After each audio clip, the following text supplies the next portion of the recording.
女人第一次出来打猎，却意外遭到匪的袭击。看到眼前秀色可餐的美女，想一睹为快，可女人也不是白给的，3两下就给推出数米远。接下来的小卡拉米在女人的脚下也没能好过，山匪的每一次袭击都被女人轻松化解。虽然她功夫了得，可面对枪也只能挺着。这时姐姐徐一航一剑命中山匪。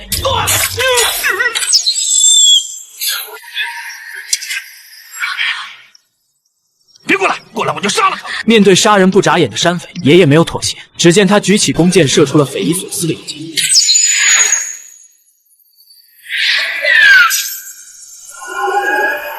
看到自己的老大被会拐弯的箭射杀，全都逃命去了。二航也被救了下来，虽然有些后怕，可这还不是让他难忘的。最难忘的是姐姐的婚礼，因为他们的父亲是鹤岭城的守备司令，小日子要血洗徐一航的婚礼，来瓦解徐家军的战斗力。但要想实行这样的计划，就得有一支战斗力超强的队伍，而这个吕良标成了最佳人选。而他们的出现，正好被徐司令的好友荣石撞见。看着眼前的这些人，荣石隐隐约约感觉到这些人有些不对，而弟弟的意外发现，让他证明自己的想法是对的。哥，山上怎么那么多日本兵啊？怎么了？我看，坏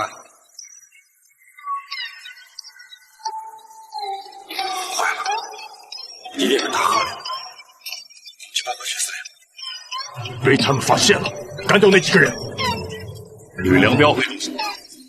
兄弟们，抄家伙，干掉他们！快！他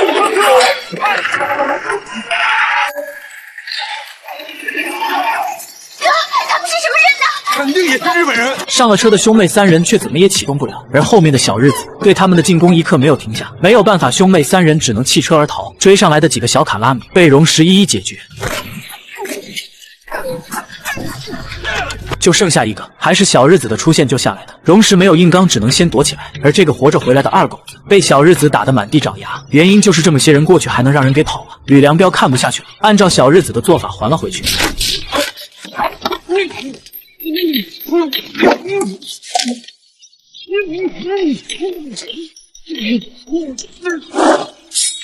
吕良标虽然是伪军，但他只受命于自己的大哥。至于小日子，他可不惯着。要不是一旁的人给求情，这个小日子恐怕就要见阎王了。很快，吕良标带着队伍来到了城门口，可几位称职的小兵看到这么多人的出现，便要开箱检查。吕良标表示这是给徐大小姐的贺礼，也要检查吗？徐大小姐的贺礼，还怕啥呢？当然不怕。可就在箱子打开的一瞬间，吕良标又给按了下去，紧接着笑脸陪衬，告诉小兵这里除了贺礼，还顺手给朋友带了点烟筒，希望对方给行个方便。这些大洋就请弟兄们喝酒了。可他哪里知道，驻扎鹤岭的徐司令最恨的就是烟筒。你正好众星捧月，少跟我废话。查！吕良标本想着硬攻，没想到又出现一位。干什么呢？听到手下人报告，得知这些人是给大小姐送贺礼的，便没再多问，上去拉开暗稿，里面全是重型武器。把他们都给我抓起来！是。人跟东西全带到营房去。兄弟们，跟长官走。可到了营房，男人又变了一副嘴脸，之前的那几个小兵的枪全被拿下。这时的他们才意识到自己的上司已经叛变。你们2个小排长还不太好糊弄吗？此时的小兵更多的担心不是自己，而是婚礼上的司令还不知道自己的手下已经叛变，这将是毁灭性的存在。一个年仅只有3岁的小男孩无力地喊着已死去的爷爷。二狗子想除掉他，还好被老大给拦了下来。女人拼命地向弟弟那里跑去，她害怕自己的弟弟也会遭遇不测。可他们面对的是无人性的小日子，怎么会放过？小日子开始了他的兽性，举枪对准小男孩。还没等到姐姐来救他，小日子的枪打响了。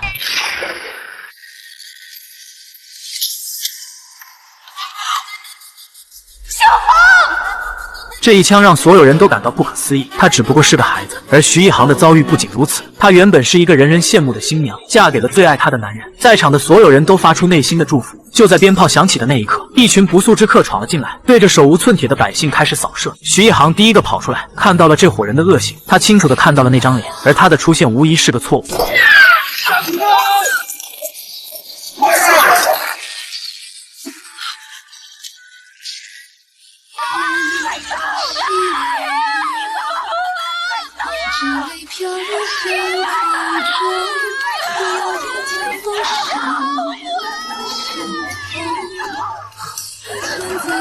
本可以相爱一生的2个人，如今却阴阳两隔。而这伙不速之客开始强有力的进攻，母亲也不幸离开了他。妈，你醒醒啊，妈！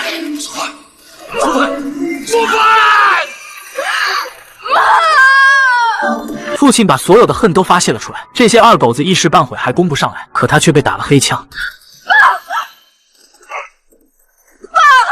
所有人的遇难让徐一航忘记了自己该怎么还击，还是爷爷提醒他去拿弓箭啊！快去拿弓箭！一航，快去拿弓箭！快去呀！爷孙两个只要箭在手，可以说任何人都别想靠近半步，每一箭都正中要害。可这个专打黑枪的家伙又把枪对准了一航。父亲看到，用尽全身力气为徐一航挡下这要命的一枪，短短的1个时辰就让他失去所有亲人。一航无力的呐喊，可眼下逃命是最要紧的。小日子已经进城，在爷孙俩的弓箭下，暂时脱离了危险。可吕良彪带领手下穷追不舍，最后在一个小巷里开始对战。可爷孙俩的剑法了得，无一人能靠近，来一双杀一双，无一幸免。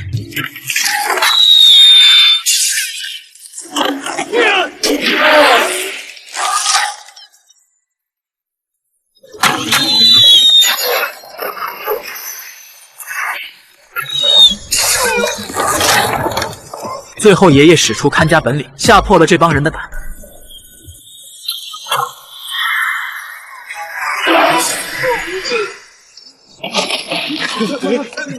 大哥，这剑会拐弯。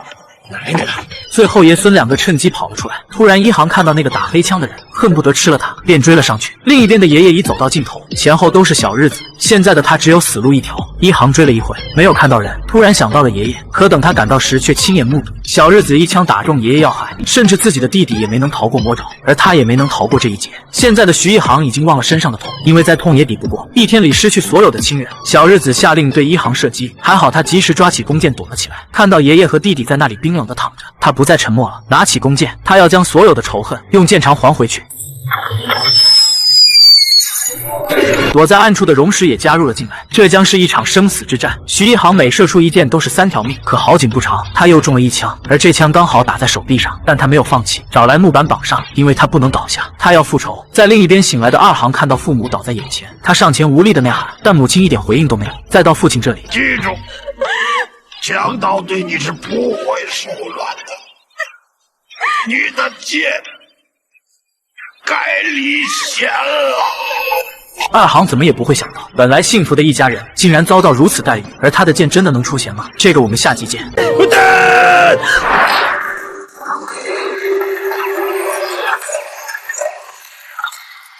她本是一个人人羡慕的新娘，没想到自己结婚的这天，却遭到小日子惨无人道的屠杀。来参加婚礼的258人无一幸免，全部死在小日子的枪下。爷爷和弟弟也在逃跑中被害。现在的他没剩下别的，只有仇恨。他要让这些人付出代价。此时的徐一航把所有的仇恨凝聚在剑上，他要让小日子付出血的代价。一旁的荣家大少爷也加入了战斗。小日子急了，想一举拿下，但荣石不给他们机会，小日子只能望而却步。在另一边醒来的二航迷迷糊糊看到躺在地上的家人，他没有理会，直接找到姐姐这里。看到姐姐满身的伤，刚想上前，荣石一声给拦了回去。现在小日子的人越聚越多，荣石看准时机，送给小日子2个铁疙瘩。随着手雷炸出的烟雾，二航开始对姐姐实施营救。姐妹2个是逃了出来，可由于体力透支，二航也晕了过去。可就在他昏迷的那一刻，一伙山匪慢慢向他们靠近。等二航清醒过来后，却发现一个其貌不扬的男人对着自己发出魔鬼般的笑声。二航举弓就要废了他，你别过来！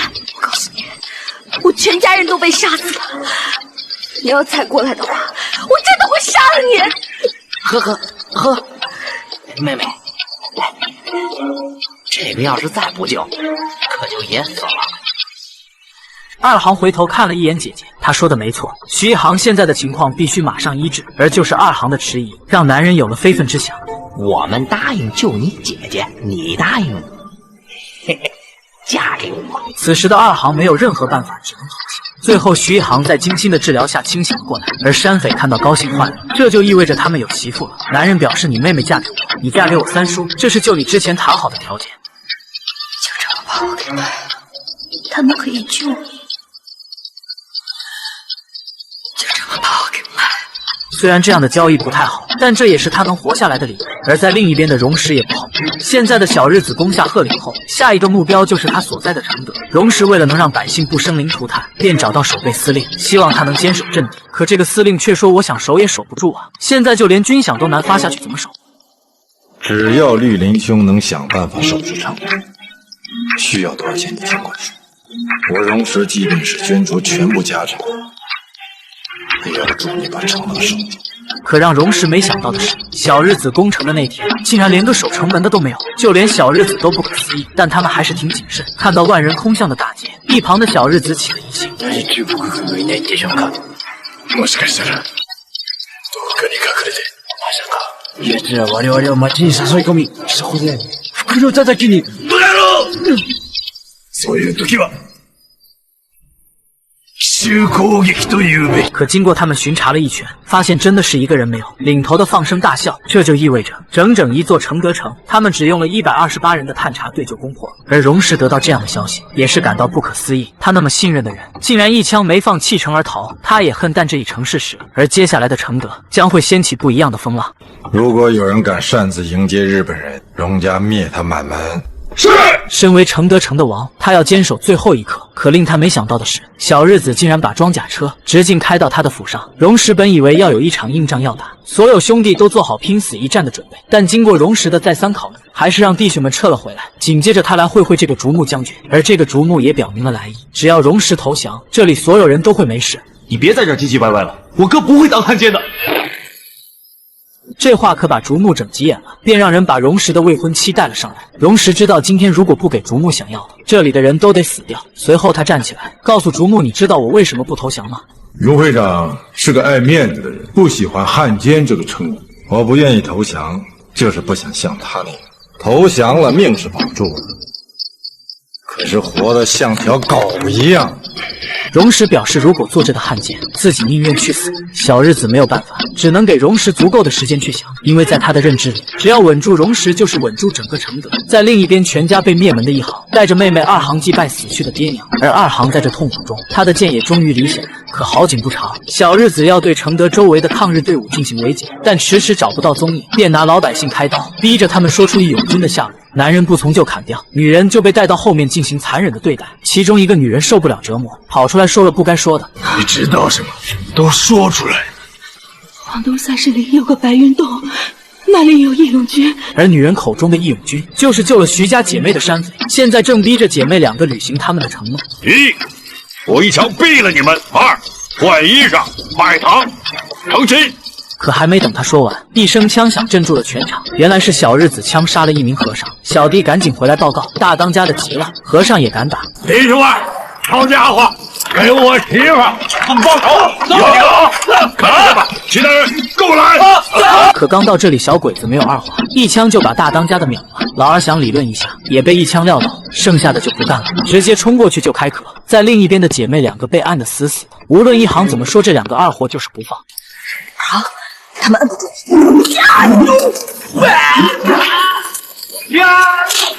二行没用吹灰之力就给解决了。在另一边，由于小鬼子的火力太猛，这帮山匪根本不是对手。就在他们快要顶不住时，一支长剑隔空而来，正中鬼子心脏。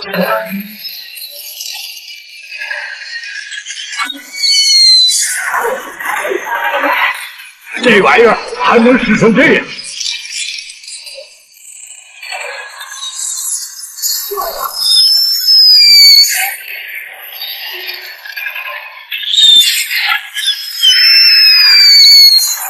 徐一航虽然有伤在身，但见到小鬼子，他可以忘记所有的痛，也要让他们有来无回。很快，这伙山匪在徐一航的帮助下，全歼了这些小鬼子，而这才是一航展开复仇的第一箭。可以去讨债了。有人欠你钱吗？欠我命。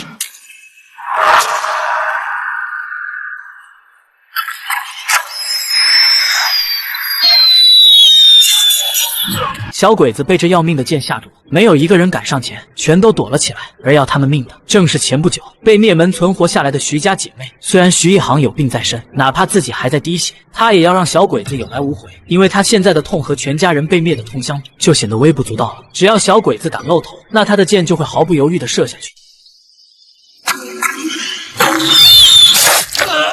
很快，徐一航的剑声就引起了荣石的注意，同时小鬼子也开始集齐人马往徐一航那里赶去。而徐一航解决掉眼前的小鬼子，并没有离开，他要让更多的人陪葬。很快，大批小鬼子闻声赶来，一航一眼就认出眼前的这个人。被灭门的那天，母亲就是死在他的手上。一航不再犹豫，开始主动出击。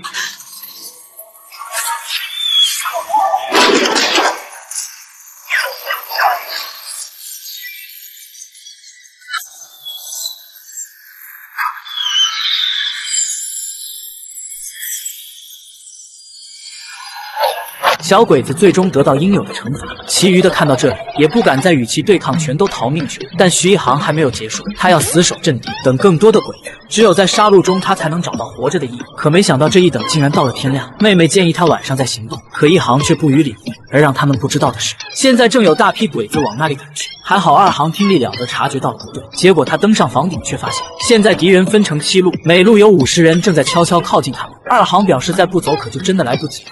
找条路吧。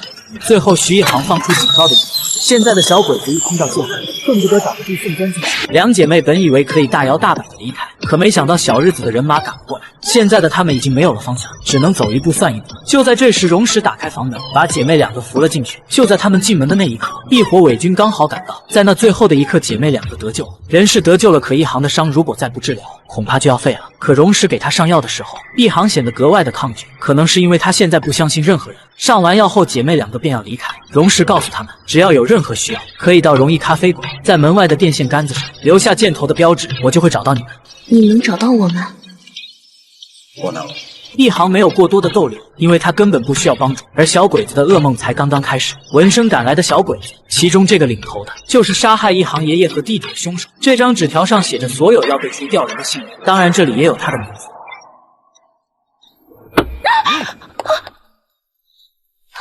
你要干嘛？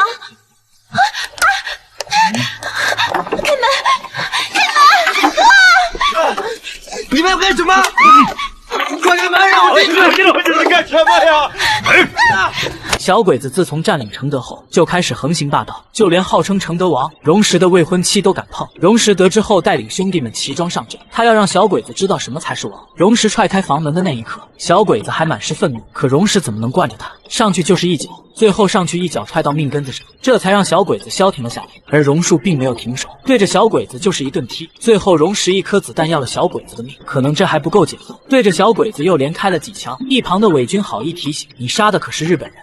回去告诉望月无雪，爷在这儿等他，让他滚！滚！很快，小鬼子的大队人马就杀了上来，下车的也只不过是个马仔而已。面对死去的同伴，他怒火中烧，但他胆子却很过人，竟然敢命令荣石站起来和他对话。你是什么东西啊？见你要站起来。在这过程当中，荣石一句话没说，只顾着擦拭他的枪支。待擦拭完以后，起身告诉自己的手下，在这看着，只要有人敢进院子，就给我乱枪打死。随后便离开。小鬼子对荣石做法很不满，便放出豪言要和荣石单挑，可荣石根本就不鸟他。都给我听着，以后只要有人敢欺负承德人，不管他是哪儿的兵，就一个字儿打。此时的小鬼子是憋气又窝火，可他也没有办法。荣石是竹木将军看好的潜力股，没有将军的命令，谁也不敢动。但他们搜查徐家姐妹的动作一刻没有停下，因为徐一航的剑让他们无法安睡。每一个能为徐一航效力的地方都会被仔细严查。这个铁匠铺只是打造了3支弓箭，就被小鬼子吊起来询问弓的去处。火红的烙铁对着男人就是一下。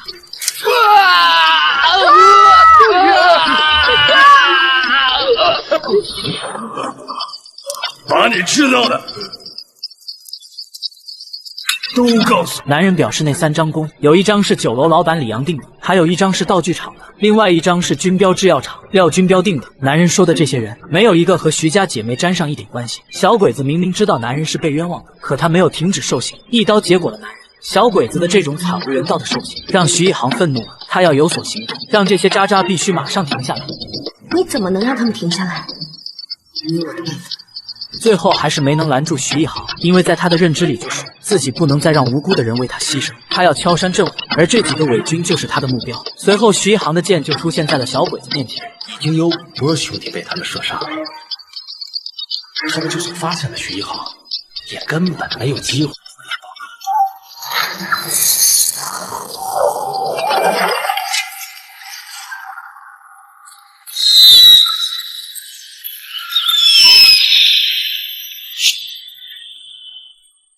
小鬼子看着徐一航的剑，命令手下撤销搜查，而等待他们还不止这些，因为在这次的名单上，在此的所有人都有份。你们觉得他会对谁先动手？这话一出，这2个伪军有点不自在。要知道，徐一航一动手，那就是直接见阎王的存在。而其中一个伪军想要能尽快抓住徐一航，便把自己得到的照片交了上来。这上面是徐一航的全家福。现在的小鬼子有了徐一航的照片，对他的围剿就轻松多了。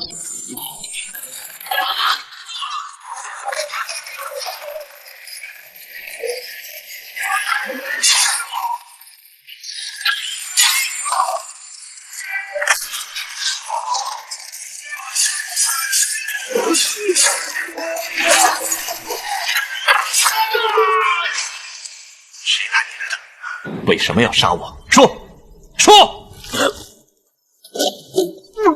这些突然出现的不速之客，让徐景川有些摸不到头脑。独自生活在香港7年之久，从没有这样的事情发生。直到这天接到一封来信，才让他了解了事情的真相。信是妹妹二行寄来的，上面表述了徐家被灭门的事情，因此二行还挨了姐姐的打。在徐一行的认知里，就是徐景川是徐家唯一的男人，不能让他回来趟这趟浑水。但现在弟弟已经知道了，他也没有任何办法阻拦。再看看妹妹那可怜的模样，他也知道妹妹想有个好帮手来帮自己。现在的姐妹两个可以说是相依为命。而在另一边的徐景川得知自家被灭门的时候，便想要回国和姐姐并肩作战，可没想到小日子早就盯上了他。徐景川利用棉被制造的假人，成功让小鬼子进了圈套，他便从另一侧跳到车上准备逃离，可这也没能逃过小鬼子的眼线，对着徐景川就是乱枪扫射，而徐景川也发起了反击，每一箭的射出都跟闹着玩似的，可每一箭又都命中目标。最后在徐景川的箭下，女友开车逃离了现场，而小鬼子对他的追杀并没有停止，因为徐景川要回到承德，就必须经过广州，便电报给他们自认为是神枪手的清水13，命令他截杀徐景川。可等他确定目标时，却被对方的小提琴声给迷失了方向，甚至为这忧伤的音乐掉下狼的眼泪。手下不解为什么不解决掉，自大的他认为这样的猎物不应该用枪来了结，而且还有两狼，他要一起解决。而在另一边的徐一航已经开始行动，剑声一响就证明又要有人死在徐一航的手里。纸条上的这个人就是出卖徐家军的伪军，没有他小鬼子不可能轻易拿下贺岭长。陈道军，这是心理战术，他是想摧毁你的意志。我信你个鬼！你个糟老头子，坏的很！我觉得这对于我们来说是一个好事情。被要人头的不干了，这怎么能是好事情？这可是要我命啊！你误会我的意思了，我是说，既然徐一航锁定了彭超，那我们就可以拿彭超来做文章。紧接着，这个武大就开始布置计划。他认为弓箭的射程不可能超过200米，他要在目标的300米内埋伏300人，这样徐一航就插翅难逃。而徐一航也不是白给的，小鬼子的计划他们也已经摸透，现在只有一个地方可以杀掉目标，但这中间有一座楼挡着，要从这栋楼穿过去，再射到这个窗户，这是不是太难了？别人可能没有办法，但他是徐一航，就没有他射不过去的箭。现在的伪军已经成了惊弓之鸟，看到可疑的人路过，都认为是徐一航前来索命的。不管3721，直接就开枪。被上了黑名单的彭超更是被吓得魂不守舍。现在的他恨不得找个地缝钻进去，而徐一航已经做好一切准备，他要把不可能变成小鬼子的噩梦。徐一航让妹妹射一箭，因为这一箭射下去可以知道敌人的所在位置，更让要被猎杀的目标知道他来了。徐一航蓄势待发，等到目标露头的那一刻，就是他见阎王爷的时刻。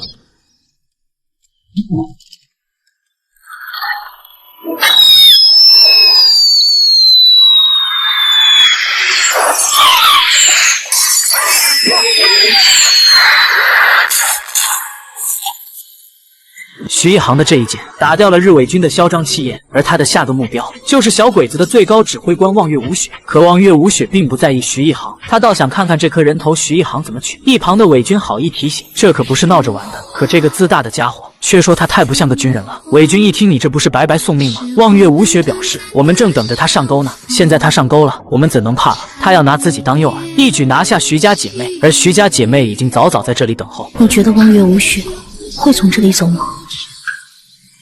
在这一点上，你应该比我更清楚。徐一航的判断没错，望月无雪很自大地出现在他们的视线中，看着赶来的小鬼子，徐一航命令妹妹射出第一箭，不射人，只射轮胎。那行。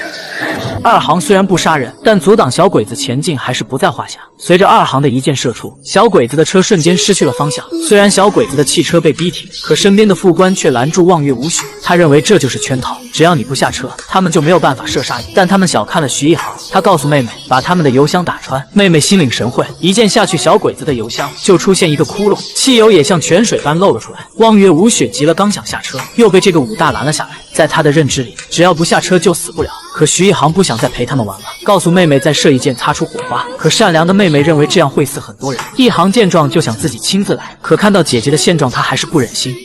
我来。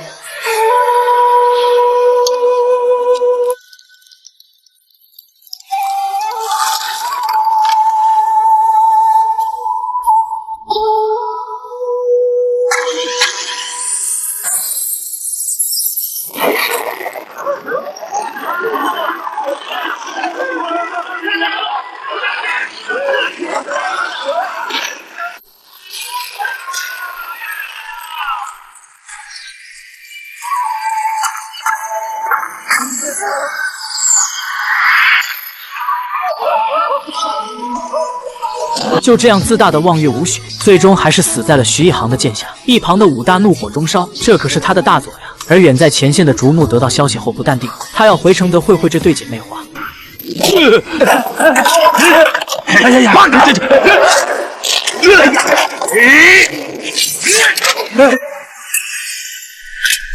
这，别伤和气。我的朋友也是你想看就能看的。别！身为承德的王，大半夜的和小鬼子硬碰硬，还要从二行为姐姐深夜找药说起。他本以为神不知鬼不觉的买完药就回去，可没想到突然出现一伙鬼子兵，二行赶紧躲了起来。可当他偷偷观望时，一不小心触碰了帆布上面的铃铛，这让小鬼子有了警觉。现在的二行是骑虎难下。突然的一声枪响，惊醒了正在熟睡的荣石，同时姐姐也清醒了过来。原来二行遭到了鬼子的袭击，他利用灵敏的步伐成功脱险，可鬼子并没有放弃对他的追赶，最后二行被迫躲进一个胡同里，可没想到被一伙伪军逮了个正着，二话不说对着二行就开始攻击。就在这时，二行被打了一枪，但这也阻挡不了他逃跑。由于四面都是小鬼子，二行陷入进退两难的地步。就在这时，一个黑影及时救了他，可这一操作刚好被赶来的伪军撞见，很快所有的日伪军就包围了这里。里边人听着，赶紧出来，要不然我就开枪！谁要开枪啊？这是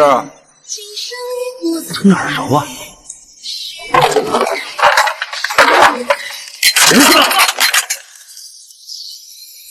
打开门店，正是号称承德王的荣石，紧跟其后的就是受了重伤的二行。伪军一看这位身份有点特殊啊，荣石表示这是他的朋友。小鬼子想上前一看究竟，却被荣石一脚踢了回去。小鬼子哪受过这种气，起来就要咳，荣石又是一脚，这可彻底激怒了小鬼子。荣石也不弱，一枪顶在脑门上。一旁的伪军赶紧说和，这两边都是惹不起的主。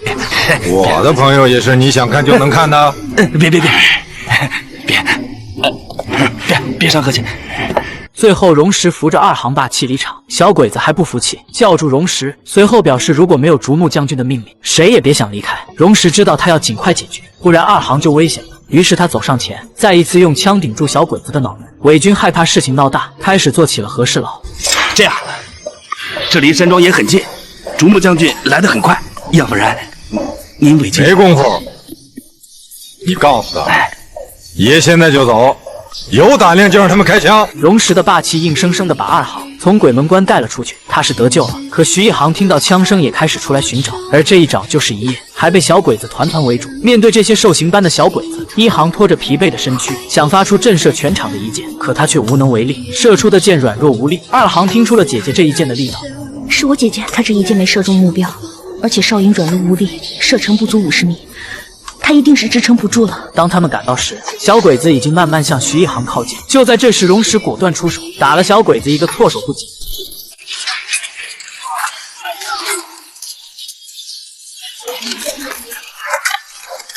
解决掉小鬼子，荣石一个漂亮的转身，这种帅气的步伐和那气质不凡的脸蛋，让二行那懵懂的心开始荡漾起来。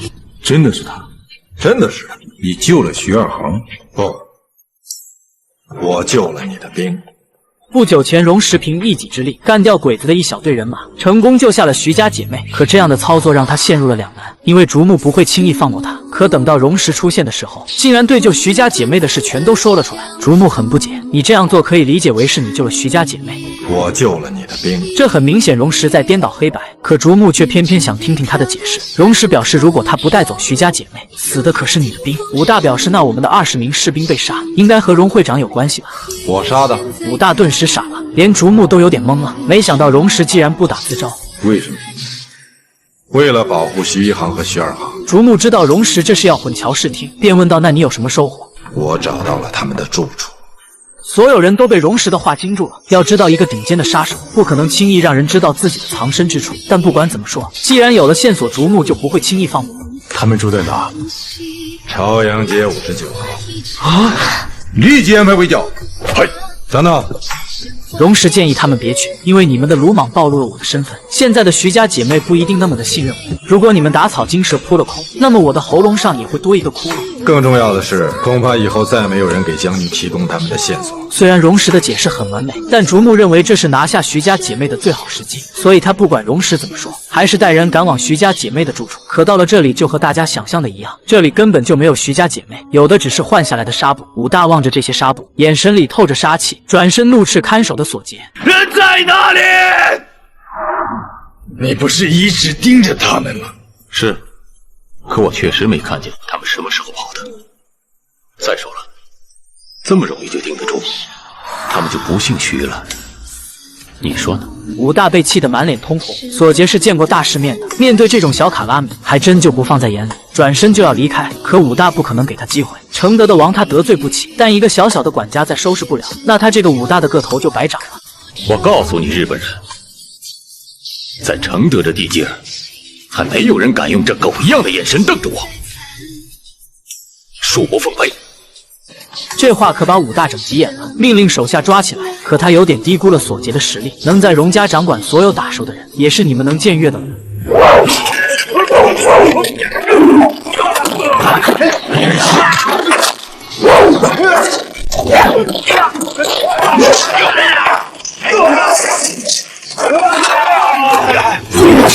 索杰就像入无人之境一般，没有人能近得了身。最后还是武大一枪震慑全场。就这样，索杰被抓。而得到消息的荣氏不仅不担心，就算自己的弟弟要带人去抢人，他都不拦着，因为他知道现在的日本人不会对荣家做过个的事。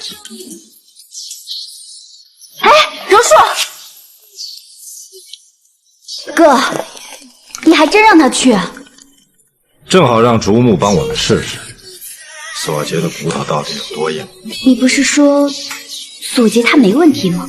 你觉得咱们荣家这几百号兄弟，现在是听索杰的，还是听你哥的？当然是听哥的呀。未必。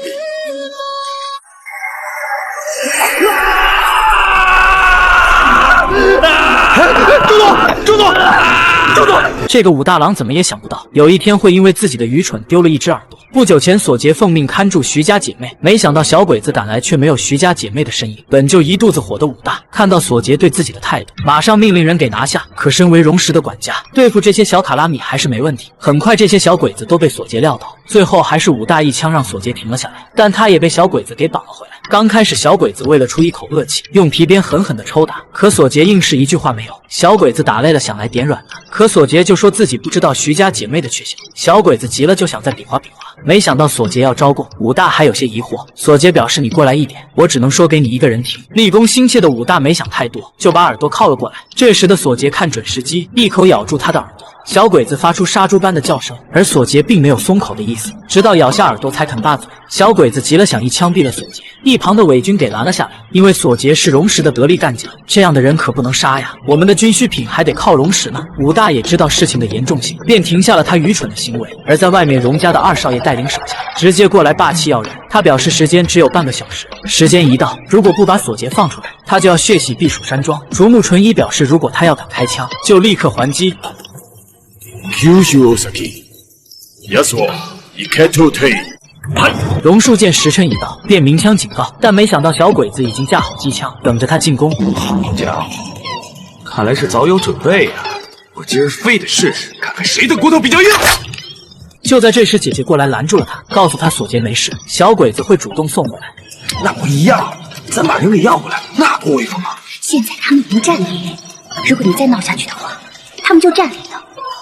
到时候他把你扣住，让哥给他们提供徐家姐妹的线索，你说哥给还是不给？此时的榕树也知道自己太鲁莽了，便给自己找了个台阶，结束这场没必要的冲突。荣义表示索杰是荣氏的得力助手，让竹木纯一看着办，还有军需品的事就让他自己解决吧。说完，姐妹两个就霸气离场。竹木纯一知道后，气得咬牙切齿，而荣氏不只是说说而已，他集合承德有头有脸的人，并告诉他们，如果没有他发话，谁要敢给日本人一个大字，那就对不起了。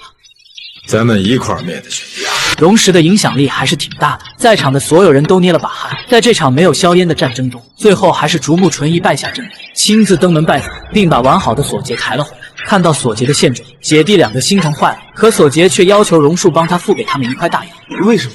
我吃了他的耳朵，没给钱。小鬼子也没有了当初的嚣张气焰，转身离开了。而竹木纯一和荣石的较量才刚刚开始。敢打老子的兵，信不信我一枪崩了你啊！说什么呢？口气这么大！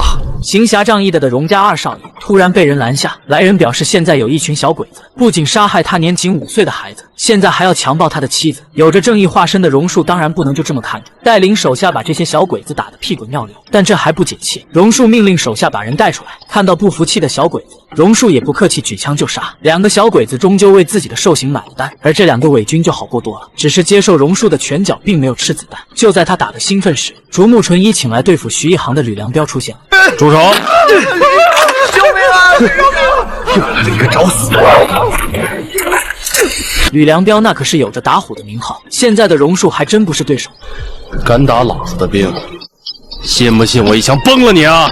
说什么呢？口气这么大！吕良彪即便被枪顶着脑袋，他也不怕，并口出狂言，还真有不怕死的。可索杰根本不给他机会，命令他放下枪，这样很不礼貌。可吕良彪却突然出击，打了索杰一个措手不及。索杰见状抬腿就是一脚，却被对方轻松挡下。紧接着吕良彪一个接化法，把索杰打倒在地。最后就是索杰被擒，榕树被枪指着，因为他打了吕良彪的兵，吕良彪要带回去慢慢折磨。而在这同时，榕石正和竹木纯一签订一份非常重要的合同。荣义突然闯了进来，告诉榕石弟弟和索杰都被吕良彪带走了。为什么？4个日本兵和讨日军杀了1个小孩，还要强暴小孩的妈妈。榕树为了救小孩的妈妈，打死了2个日本兵，就被他们抓去司令部了。听到妹妹的说辞，榕石知道又可以将竹木义军了。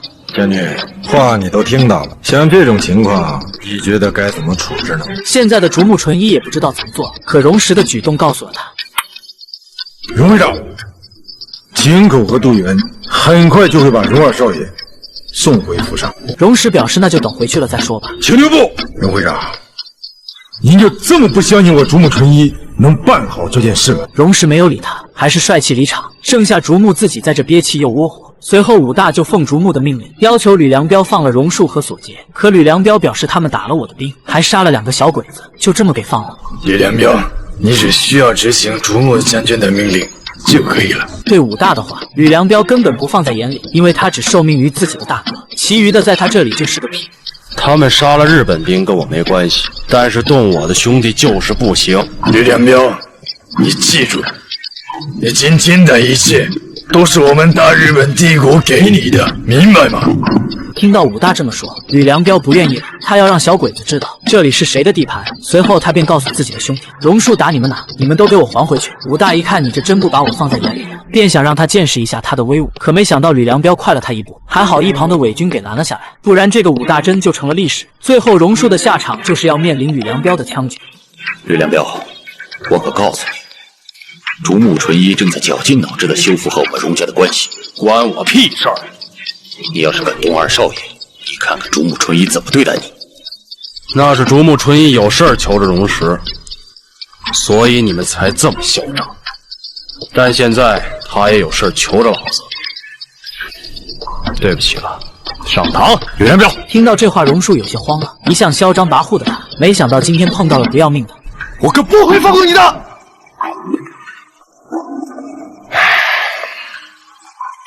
怎么着，小子？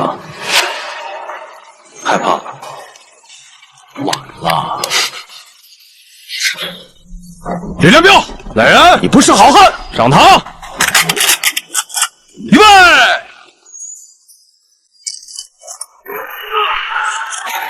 他是亲手屠掉徐家满门的大汉奸，现在竟当着小鬼子的面亲手杀掉自己的兵。在不久前，因为荣家二少爷打了他的兵，现在他要处决榕树，可没想到竟然有人敢明枪抢人，他自然不能放过。最后姐弟2个都被吕良彪拿下，准备一起解决。就在这时，竹木纯一带人赶了过来，因为现在的荣家他们还得罪不起。可这个吕良彪不管那些，他就知道一点，他的兵只能他打他骂，别人敢动一下就得问问他的枪。由于吕良彪对竹木纯一有一定的作用，所以对他也是百般呵护。竹木表示你的兵被打那是事出有因，他们做了不该做的事。吕良彪是个硬汉子，他不能冤枉任何人，转身质问这2个兵。这2个伪军知道自己做的是天理难容，便跪了下来。其中一个表示死的小孩是那2个关东军杀的，而他们只是帮助小鬼子欺负孩子的母亲。听到这里，吕良彪明白了，他的兵竟然敢欺负老百姓，这是他不允许的。紧接着送给他们1人1枪。一旁的小鬼子对吕良彪的做法虽然不满，但为了能让其更好的效力，竹木也只能忍气吞声，转身离开。而荣家姐弟自然也就被放了回去。吕良彪的出现让荣石有些头疼，因为他已经和徐家姐妹说好，借助徐一航的剑来截获小鬼子的军需品。现在这么一闹，他要尽快送徐家姐妹出城。在另一边，吕良彪告诉竹木，即使没有容石，他也能找到徐家姐妹。徐家姐妹一直是竹木的心头大患。听到吕良彪这么有自信，还给了他一个大大的赞。而他的办法就是满街发挑战书，因为徐家被灭门就是他一手策划的。徐一航看到一定会赴约，而地点正是荣家的咖啡馆。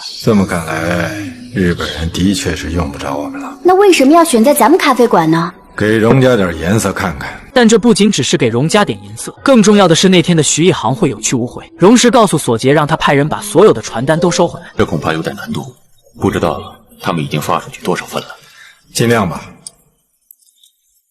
尽量不让徐一航看到就行。是。虽然荣家把传单一一收回，可还是有漏掉的。徐一航看到挑战书上的名字，不由得想起徐家被灭门的场面，那张脸他记得很清楚。现在的徐一航眼里全是恨，他恨不得立刻解决了吕良彪。荣石怕的就是这一点，特意过来一趟，看到桌子上的挑战书，他知道事情已经不是他能控制的，但他还是想劝一下徐一航。荣石表示这就是个圈套，如果你去了，你们姐妹俩一个都回不来。周边的人我已经都请了，让我弟弟妹妹送你们出城。徐一航知道他不能连累自己的妹妹，便答应了荣石建议。走吧。这也许是大家最想看到的，可是到了城门口却被伪军给拦了下来。以往荣家的车都是想过救过没人敢拦，如今却冒出这么个不怕死的。搜查良民证。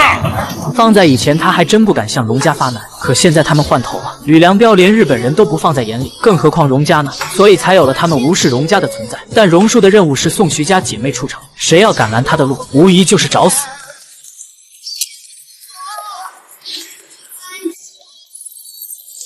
再不滚开的话，老子就开枪了。但这样的操作不仅没吓住这个伪军，还让他更加猖狂。准备射击！准备射击！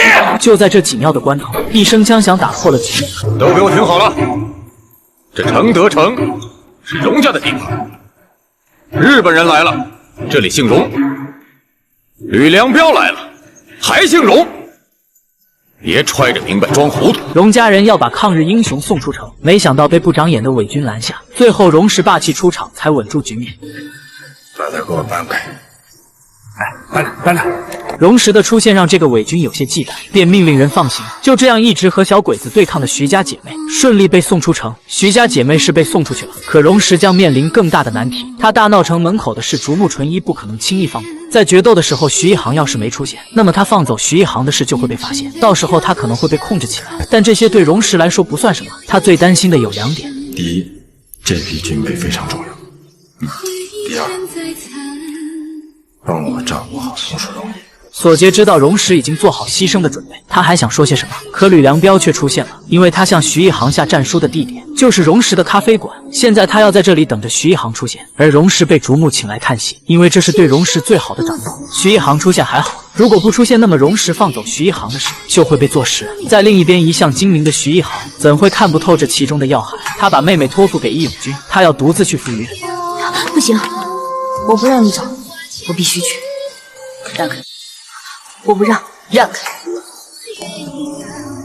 我们出城的时候动静闹得那么大，如果我不回去，荣氏就洗不清。荣一、荣树，麻烦你们再把我送回承德。去晚了，你们就见不到你们的哥哥了。虽然妹妹有些不情愿，但听到关于荣石的安危，还是让姐姐去冒这个险。在另一边，徐一航要出现的地方已经布下天罗地网，妹妹不能看着姐姐一人去冒险，骑着马也往那里赶去。剩下的义勇军也不是白给的，他们也要进城助徐家姐妹一臂之力。同时，远在香港的徐景川知道家里被灭门的事，也是快马加鞭赶往承德。路上有哨卡都阻止不了他前进的步伐，在马背上就轻松解决掉。他的剑可以穿透小鬼子的塔。就这几个小塔拉米还不够打，就是这样的存在，谁能拦住？在另一边，榕树把徐一航送到指定地点后，便满世界的找荣石。我哥呢？被竹木纯一叫走了，他们应该是有所怀疑了。徐一航又回来了，他说怕我哥说不清楚，非得要回来接受吕良彪的挑战。快，找我哥去！大少爷，徐大小姐回来了，大少爷也就安全了。索杰知道荣石不会出事后，便让人召集所有兄弟助徐一航一臂之力，而徐一航已经找好下手的地方，大战一触即发。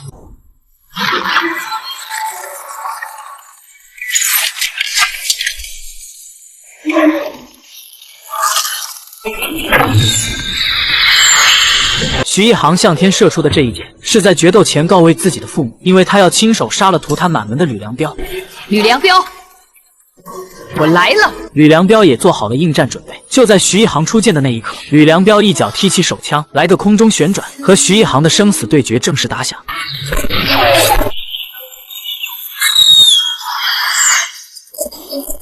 荣石很担心一航的处境，但他也无能为力，只能靠一航自己拿下吕良彪的人头。但他每一箭的发射都牵系着荣石的心，因为他不知道里面具体的情况。这样的折磨让他如坐针毡，只能不断的喝水来掩饰他内心的不安。而在一轮对决之后，吕良彪挨了一箭，徐一航也中了一枪。吕良彪不想趁人之危扔掉手中的枪，想体验一下拳脚上的功夫。徐一航也明白他的用意，解下身上的负担。随着吕良彪折断剑的那一刻，徐一航发起了攻击。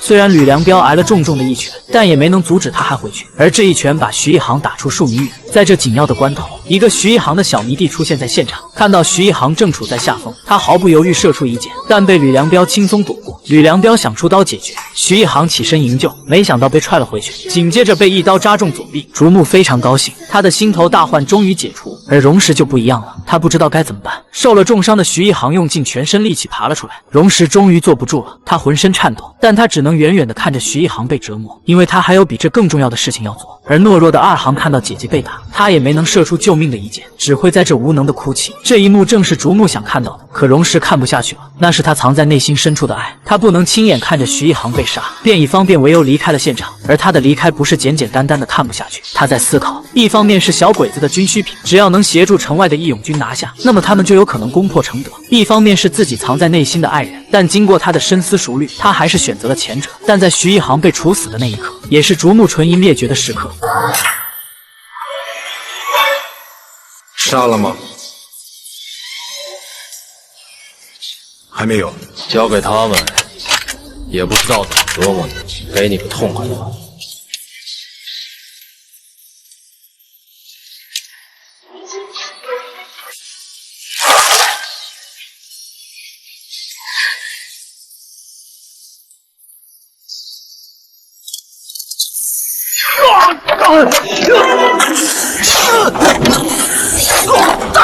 一向懦弱的二航终于出手了，但他的每一剑都没要对方的性命，目的就是想姐姐脱离危险。荣石看到事情有转机，也没对竹木纯一下手。在这同时，城外义勇军开始攻破城门，他们要助徐一航一臂之力。义勇军的出现可以抵挡小鬼子对徐一航设下的埋伏。另一边的荣家人也不闲着，开始对徐一航展开营救。可这一幕却被一旁的二狗子看个正着。荣家人的出现让他们有了立功的表现，他们要报告给上司，但这一切早被荣石的管家盯得死死的。他命令所有人截杀，而救过徐家姐妹命的这两个山匪打响了救徐一航的第一枪。在他们的加特林强攻之下，小鬼子被打得措手不及。在这同时，要去报信的二狗子被荣家的人秘密处决，只有这个领头的骑车逃离了这里。不巧的是，他从荣石的身边经过，看到自己的人拼命的追，他知道事情不简单，便下车截住一个伙计。等一下，怎么回事？大小姐二少爷救走了徐一航，正在去医院的路上，但是被他发现了。快转这里！随后，他命令自己的司机，让他也去必须灭口。在另一边，由于所有人的挺身而出，徐家姐妹顺利脱险，但追击的小鬼子从来没停过。索杰率领手下，有效地阻止了小鬼子的前进，但意外发生了，一航的车翻了，这无疑是雪上加霜。现在的他们都被困在了这里，由于小鬼子的火力太猛，久经沙场的索杰都快顶不住了。火力太猛，顶不住了，跑不了，实在太密了。就在这紧要的关头，徐景川及时赶到，他的出现对所有人来说，那就是救命的稻草。二航看到自己的哥哥，喊出了委屈的一声：“哥！”二航，哥，快救救姐姐！看到自己的姐姐被折磨成这样，他不再淡定了。每射出去的一箭都会干掉两个鬼子，这就是他最擅长的穿甲剑。有了徐景川的加入，索杰也开始反击。小鬼子被打得无力还手，但由于很多善后的事情需要他处理，只能留下荣家的大小姐与徐景川并肩作战。而徐景川见时机已到，便不再和小鬼子躲猫猫，他要用气势打倒这些小鬼子。徐一航帅气的出场，荣家的大小姐秒变迷妹。看到徐景川帅气的出手，她也不能闲着，加入了单方面碾压的队伍中。正所谓男女搭配，干活不累。很快，眼前的这些小鬼子在他们的淫威之下全部躺平。而在另一边，徐一航被救下了以后，由于伤情严重，必须马上动手术。但这还不是荣石最担心的，因为逃跑的这个二狗子已经来到小鬼子的地盘。我是袁世良，我找杜大队长，有紧急情况要报告。杜大队长不在避暑山庄，不在避暑山庄，那到哪儿去了？去咖啡馆观战去了。他是唯一见到荣家姐弟救徐一航的人。要是他把事情报告给竹木纯一，那么徐家将会在面临一场危机。荣石得知二狗子的存在后，便命令所有人出击灭口。可这个二狗子偏偏从荣石这里经过，荣石看到后也不犹豫，直接开车撞了上去。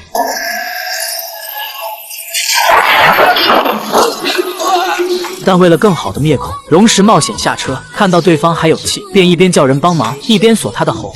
兄弟，醒醒醒醒！快来人来！怎么回事？最后这个狗腿子被活活掐死。过来的伪军看出了这是他们的小队长，上手一探，发现对方已经断气，便告诉荣石没救了，别忙活了。可没想到二狗子一口气又缓了过来，荣石本能的想再掐死，可被小兵给拦下了。这个二货天真的认为荣石要救人，便表示这点小事我们来就行。可他哪知道，这个人不死将会给荣家带来灭顶之灾。我没有办法对一个失去反抗能力的女人下手。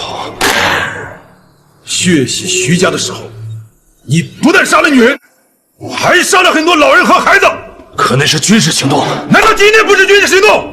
眼前的男人在不久前和徐一航的一次生死决斗中，由于他的一时心软，被徐一航的妹妹射穿手臂，其余的手下也没能幸免。就是他的一时犹豫，给徐一航留下了活命的机会。在这同时，徐锦川成功炸毁鬼子的军火库，这些军火是送给前线小鬼子的。而吕良彪的一时大意，让这个竹木满盘皆输。吕良彪表示自己可以接受军事法庭的处置，可竹木要的不是这些，他要让徐家姐妹的命。而这次的失败让吕良彪也无地自容，可徐家姐弟也不好过。徐一航身受重伤，昏迷不醒，弟弟在和鬼子交战中腿部也挨了一枪，但问题不大，最大的难题就是小鬼子在满城的搜索他们的藏身之处，很快就会搜到荣石的医院。现在他要马上把徐一航转移。就在转移徐一航的过程中，荣石大张旗鼓的出现，让这个武大起了疑心，随即便跟了出来。但由于吕良彪和徐一航的决战地点是荣家的咖啡馆，现在的荣石可以借此来将这个武大义军。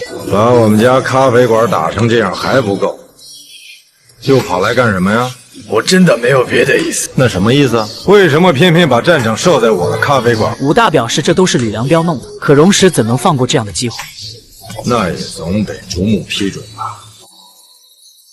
到底是吕良彪想给荣家点颜色看看，还是竹木？武大显得有些不耐烦了。荣石知道火候差不多了，就下了逐客令，回去转告以后徐家姐妹的事情不要来找。松哥，小鬼子虽然有火，但他还就不敢发出来，只能下令离开。而荣石的这种操作，不仅成功将徐一航转移到咖啡馆，还让小鬼子知道，没有荣家你们什么事都办不成。徐一航的安全，荣石是搞定了。徐锦川这里也遭到小鬼子的搜查，没事，有我呢。但荣家二少爷可没有他哥那么大气，吓退二狗子的方法就是以暴制暴，这样的操作只有荣树能做到。二狗子还挺纳闷，能不能斗胆问一句，为什么？还敢问为什么？老子好好的在这儿吃碗面，你们影响到老子的食欲了，还敢问为什么？这样的主谁还敢搜查？恨不得马上离开这里。虽然徐家姐弟被荣家人保护起来，但有一点，在荣家救徐一航的那一刻，这个二狗子看的是清清楚楚。虽然荣石及时把他撞倒，但他却没死成。现在的竹木知道眼前的人是被荣石撞的，他知道这里的事情不是那么简单，便守在二狗子面前等他醒来。这也许是压死荣家的一颗定时炸弹。而此刻的荣石正在酝酿，他要和竹木纯一再来一场没有硝烟的战争。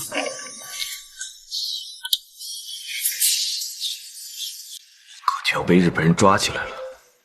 索杰，难道我们要一直在这里当做土龟吗？面对荣家二少爷的指责，索杰很淡定。虽然荣氏有言在先，让他好好照顾荣树和荣毅，可荣树不怕死的决心点燃了他的斗志。我陪你去。这一去很显然是有去无回，但能在承德称王的存在就没有一个孬种。所有人早已做好牺牲的准备，而此时的荣石正在接受竹木纯一的审问。荣会长，杜团长派了10个人去咖啡馆侦查，有9个人被杀，只有1个跑回来还被你撞，你觉得这是一种巧合？面对竹木纯一的提问，荣石早就做好了准备。他表示，如果我是你，也会认为这绝不是一种巧合，因为它就是一件跳进黄河都洗不清的事。荣石的解释很简单，那就是不能承认。反正你怎么想，我管不着。可这个纯木早就在家做好了功课。竹木表示，你之所以让你的弟弟妹妹频繁地出入城门，就是为了更好地护送徐家姐妹出城。但没想到出城的那天，吕良标下了死命令，这才有了你大闹城门的事情。你不但勾结徐家姐妹，还勾结城外的抗日分子，炸了我的军火库。面对竹木纯一的推理，荣石很显然有些紧张，就是他手指的抖动，让竹木坐实了自己的猜测。但荣石不能就这么败下阵来，文的斗不过那就来武的，因为他今天就没想活着离开，而竹木早就看穿了他这一点。其实你早就做好就范准备了，对吧？何以见得？你的弟弟妹妹和你手下那些兄弟都到哪里去了？我跟你在一起，一直观赏那场巅峰对决，回到家里也没有见到他们，我怎么知道？合情合理。不过，以我对你们荣家人的了解，不管你在哪里，只要你身处险境，他们都不会无动于衷的，对吧？竹木纯一已经拿捏住荣石的命脉，虽然荣石有300兄弟，但竹木有整整一个团，这就是力量上的悬殊。而此时的荣树已经带人杀了上来，枪口直逼小鬼子的队伍，这将是一场生死之战。可这些人的出现，正是竹木想看到的。他抛出相片，就是想提醒荣石，一定不要忘了徐家的悲剧。枪在你手里，你说了算。其实我从一开始就知道你不是真心投降皇军，但你对我稳定承德太有用了。只可惜啊，你这杆枪不但能打敌人，还能打主人。什么？主人？我荣家不靠你吃饭，也没有靠你活命。你我只是合作关系，谁也不是谁的主人。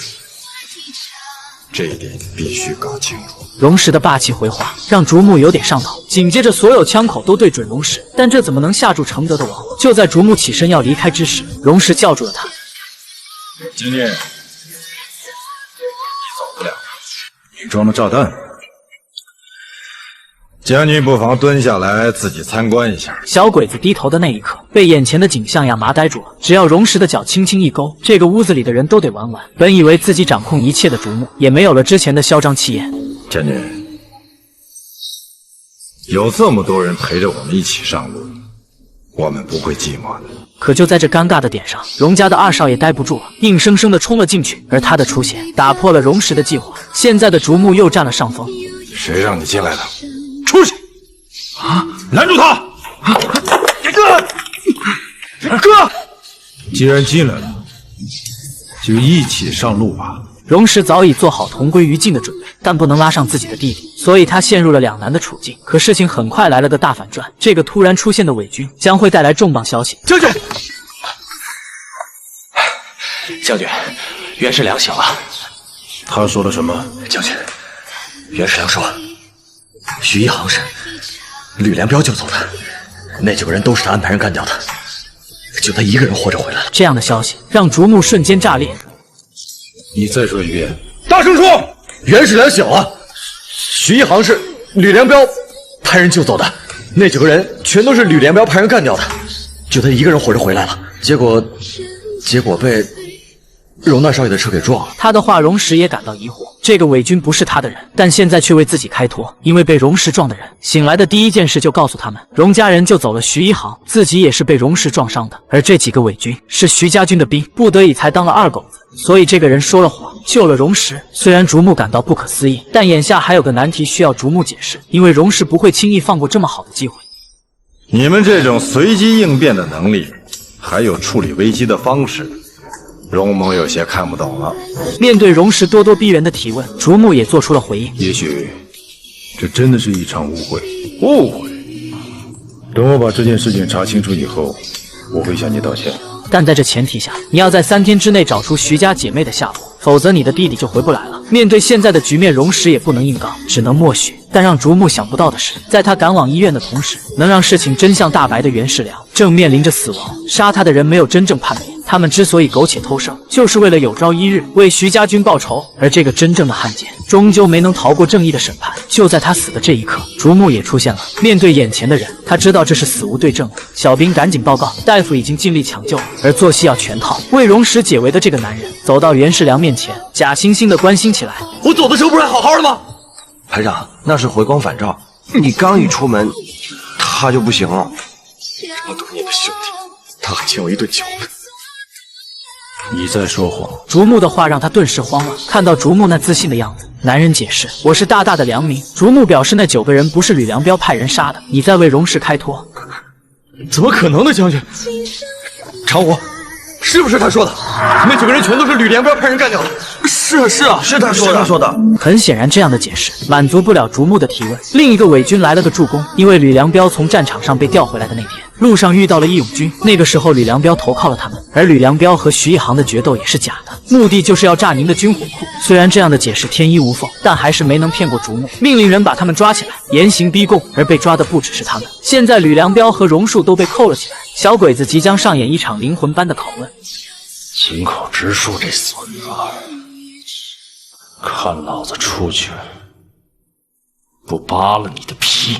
眼前的这个男人即将接受最残忍的酷刑。随着小鬼子的动作，几只军犬冲了进来。小鬼子要让自己的军犬咬出他想要的答案。荣石知道这会让他暴露，便先发制人。我替他们说吧。他表示：“你想要的答案不就是想让他说出我救走了徐一航吗？那就是我救的。”这很明显是将了竹木一军，但竹木也不是白给的。他表示现在说什么不重要了，即便他说是你荣氏救走了徐一航，我也不会相信。今天的目的是让你们兄妹参观一下我的酷刑。紧接着军犬就扑向那几个人，随着一声声的惨叫，荣家大小姐哪看过这种场面？荣石实在看不下去了，刚想离开，却被武大拦住。荣石一枪顶住脖子，放出狠话：“你们下属个好歹，老子要你的命！”武大不以为然，因为他们的目的达到了。上演这么一出戏，就是告诉荣石，3天之后如果没有徐家姐妹的消息，你荣石也会是这样的下场。紧接着竹木又把他带到下一个牢房，因为这里关押的是最牛逼的2个人，一个是荣石的弟弟，一个是为小鬼子卖命的吕良彪。因为吕良彪被人陷害，说他救走了抗日的人。现在武大要对他进行灵魂拷问，小鬼子的刑具对吕良彪来说一点作用不起，他硬生生扛了下来。看到小鬼子那得意的样子，吕良彪却一反常态，他要招供。就在武大把耳朵靠近吕良彪的那一刻，就注定他的耳朵又要掉了。吕良彪一口上去，武大发出杀猪般的叫声，他这是既吃不记打呀？难道2只耳朵都掉才能对称吗？但这却惹怒了竹木，他命令军犬伺候。而之前的那一幕还没能让容易缓过神，这又来，这可给他吓坏了。今夜，请允许我妹妹先离开这儿。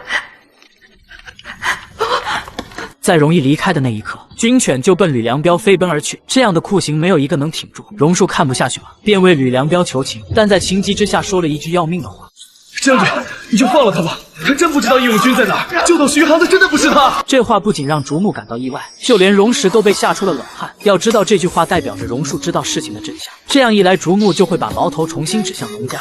你怎么知道救走徐一航的不是他？这还看不出来吗？他要是知道，他早说了。荣树的这种回答不可能满足竹木想要的。荣石见状来了个先发制人：“你是哥的亲弟弟，你哥现在对将军还有用。就算你知道什么，你做了什么，将军看在我的面子上，也不会为难你。所以，你都知道什么？实话实说。听明白了吗？”荣树瞬间明白哥哥的用意，便开始胡乱编造。好，不说实话，是井口直树救走了徐一航，而且是竹木纯一指使井口直树救走了徐一航。竹木纯一背叛了关东军，联合成为了义勇军，要拿下承德。不许胡说！荣家兄弟的表演让一旁的吕良彪看得明明白白。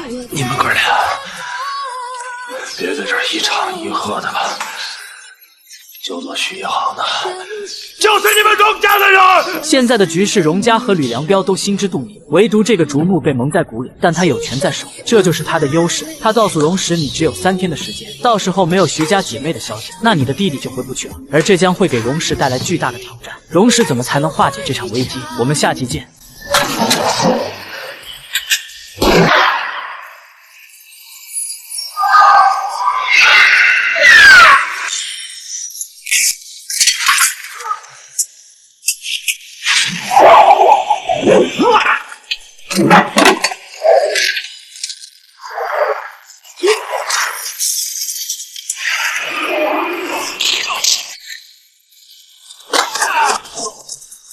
自从吕良彪被害入狱后，小鬼子没有了顶梁柱，而这批军火必须送到前线。他们调来自认为是神枪手的清水23来护送军火。荣石得到消息后，认为只要能截杀清水，那么城外的义勇军拿下小鬼子的军火就轻松多了。可现在徐一航已经身负重伤，不能担此大任，所以这样的重担就压在了徐景川的身上。徐二航作为辅助，兄妹两个很快被送到指定的地点。由于清水是少见的高手，为了不让徐景川分散精力，现场只能有他们兄妹两个，其余人必须离开。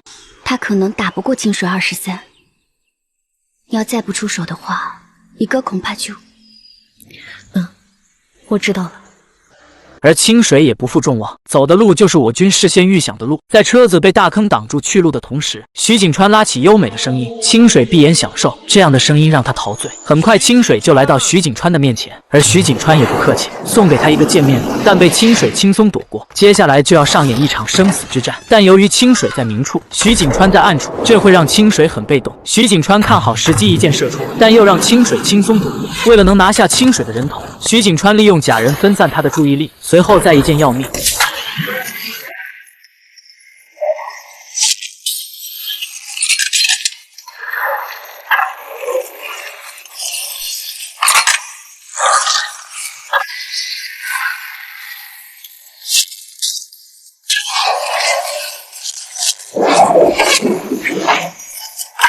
连续几箭都没能要了清水的命，徐景川要放大招了。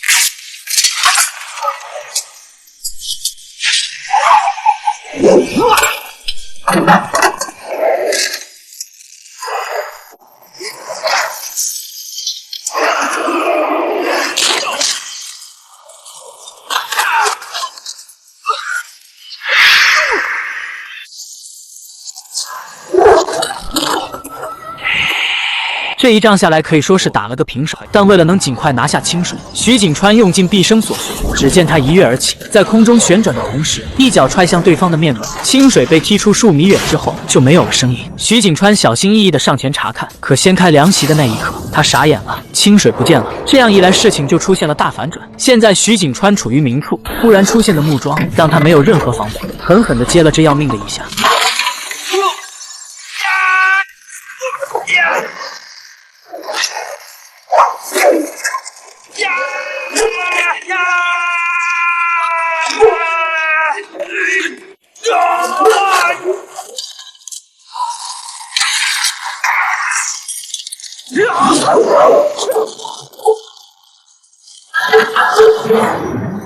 清水的突然袭击不但没有拿下徐景川，反而自己被打得满地找牙。徐景川不想再和他玩下去了，想上前结果了他。就在他出手的那一刻，清水这个匹夫竟然玩阴的。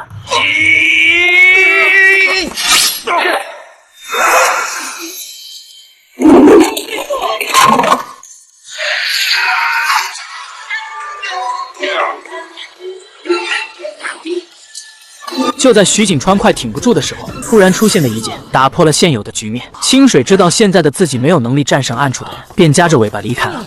别放走他！二航的及时出手救了自己的哥哥，但徐景川认为现在的清水已经没有了战斗能力，你要去把他做掉。但二航的软弱让他放弃了这么好的机会，最后让这个清水成功回到自己的地盘。而他们在回承德的路上，却意外碰到一伙鬼子。身为荣家的大小姐，枪法也不在话下，对着小鬼子就是疯狂的输出。在这之余，还不忘秀一下自己的身体。就这样，10个鬼子被他一人团灭。走。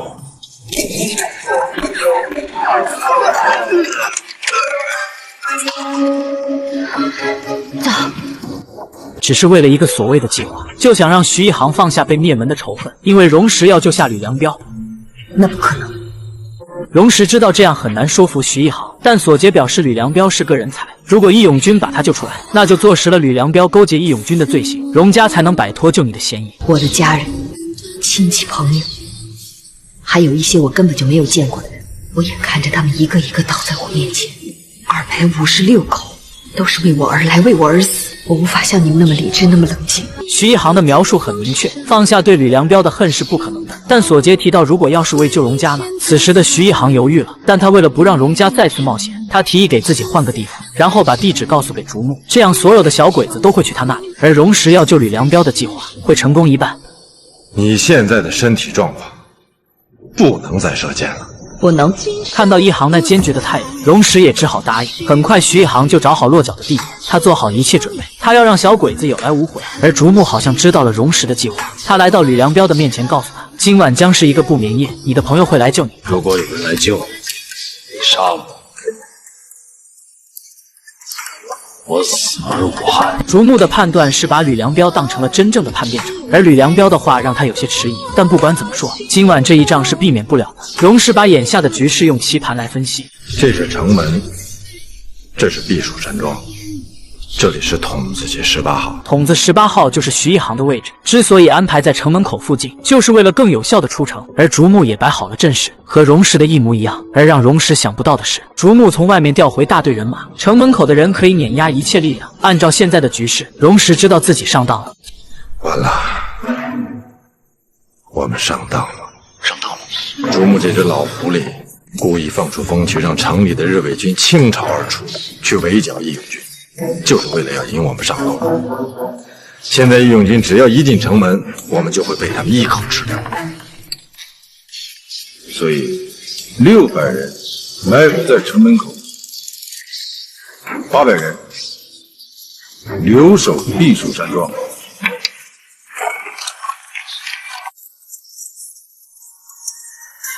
看到眼下的局势，索杰提议现在取消计划还来得及，但被荣石给驳回。眼下还是先把徐一航送出去，这样行动起来会没有顾虑。而城里的小鬼子就得靠荣家解决。城里的关东军虽然多，但不过是一把小卒子而已，而且这些小卒子要防守那么多地方，尤其是军火库，对他们来讲一定不能再出事儿。所以这个中队应该是雷打不动的。可他们这每一个点都有几百人，我们攻不进去啊！徐锦川身负重伤，徐一航丧失战斗力，而徐二航又不敢杀人，竹木应该不会留太多的兵力去对付他们，所以要让竹木纯一以为徐二航开杀戒了。而让二航开杀戒的只有一个办法，就是借二航的剑来消灭鬼子。荣石把所有的事情都考虑到了，现在就看竹木怎么出招了。两位平日里的明争暗斗，要在战场上一决高低。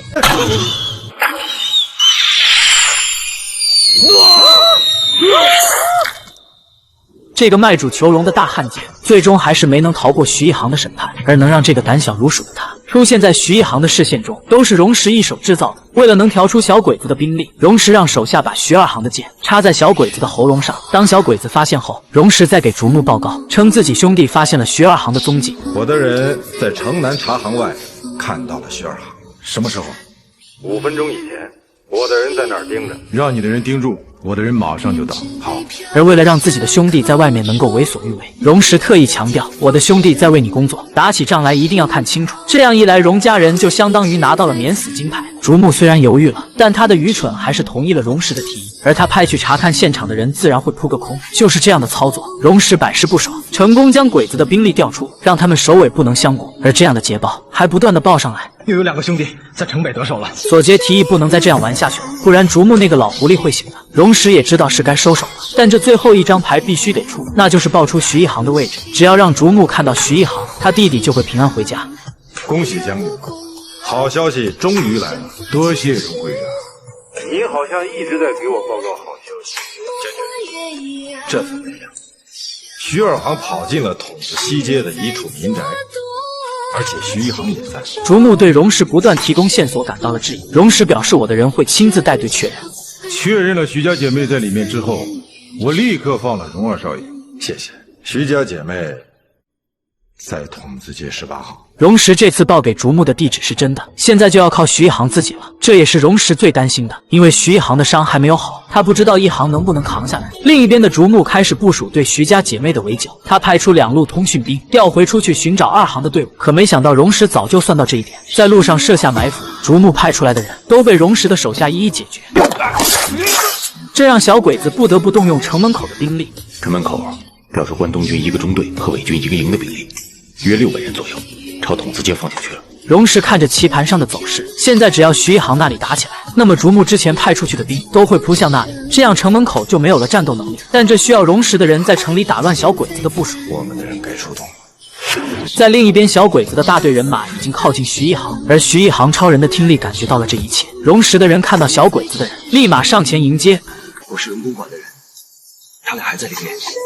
大少爷吩咐我，一定要看到他们才能够动手。但要想上前查看，就得换上老百姓的衣服。就这样，荣石的手下扮成被追债的，敲响了徐一航的门。因为这是事先定好的暗号，徐一航毫不犹豫地打开房门，而他的出现和远处看上去是徐二航的人，让这两个探路的坚信不疑。可就在关上门的那一刻，徐一航按照原计划从暗道出去，来到事先预备好的地方。这里可以清楚看到他们之前的位置，而这个武大为了能拿下徐家姐妹，亲自上阵。此时的徐一航已经做好准备，随着炸弹抛出去的同时，徐一航一箭射出，让手雷再飞一回。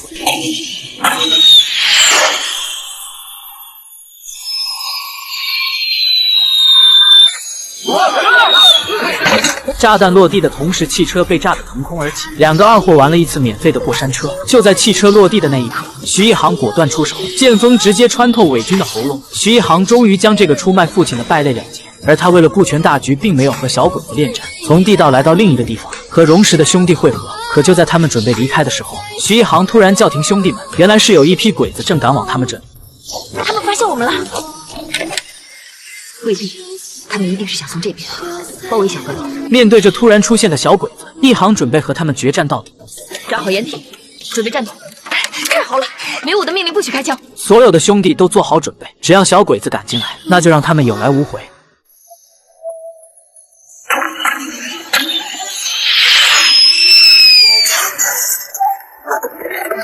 徐一航完蛋了！现在的徐一航在小鬼子眼里就是索命的阎王，但自己的长官却不给他们活命的机会，用枪逼着他们去进攻，而这伙鬼子无疑成了炮灰。徐一航见时机已到，射出箭的同时，也让兄弟们开打。兄弟们早已经按耐不住了，对着小鬼子那是猛足了劲的打，再加上一航的箭，让小鬼子一时半会还攻不上来。在另一边，为了让鬼子不能支援，我军穿上鬼子的衣服，然后对赶去支援的人进行阻击。但这还不够，想要他们狗咬狗的打，得先挡住他们的视线，然后把引来的鬼子用同样的办法招呼。我军再撤离现场，这样两伙鬼子就开始互相咬着不放。这边是搞定了，徐一航这里就不好过了。由于长时间的作战，他的伤口又开始作痛，这让他的战斗力全无。可鬼子的进攻从没停过，外面的兄弟也被打掉了，一个接着一个倒下的兄弟，让徐一航瞬间泪奔。他知道这些人都是为了救他才牺牲的，而小鬼子的恶行还在继续。徐一航怒了，他不能允许有人再为他而死，他拼尽最后的力量，对鬼子进行正义的审判。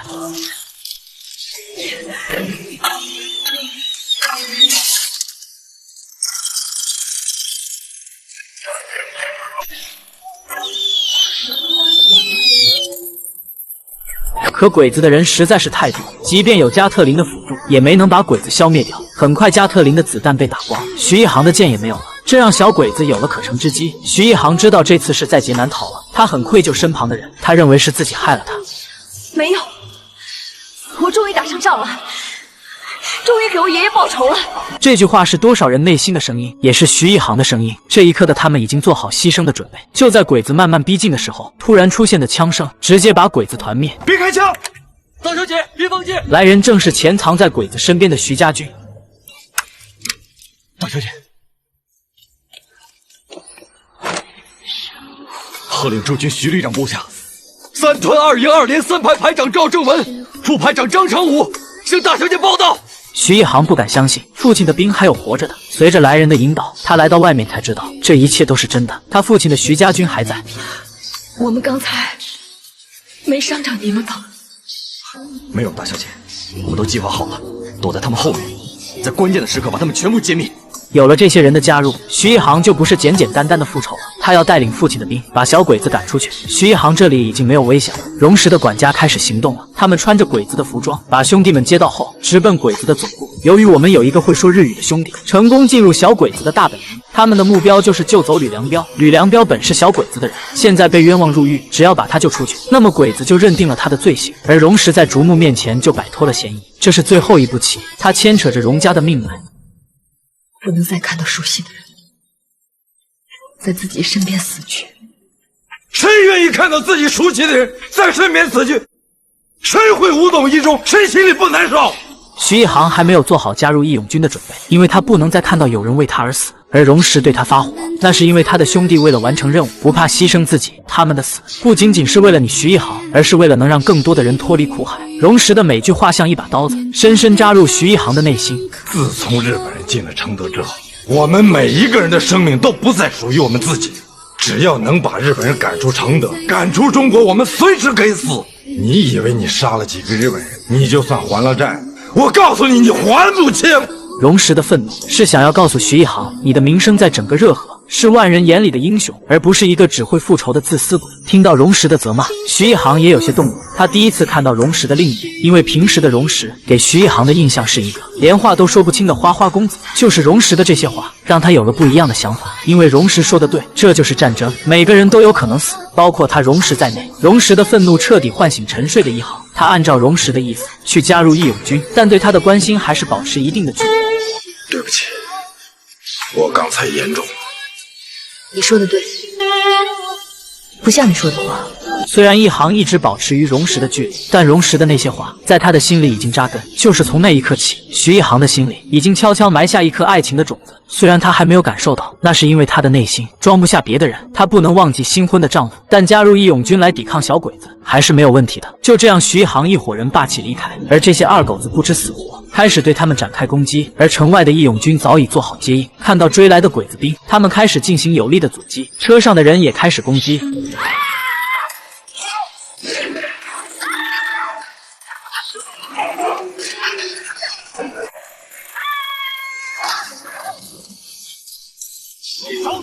现在的小鬼子已经成了瓮中之鳖，在我军单方面碾压的状态下，小鬼子已经伤亡过半，只有少数的人夹着尾巴逃离。荣石与竹木纯一的这场看似没有硝烟的对战，可以说是完胜。而竹木将是整个战区的笑柄，有着5000人的队伍，竟然让荣石的300人吊着他。更可气的是，到现在他还不知道是谁在和他作对。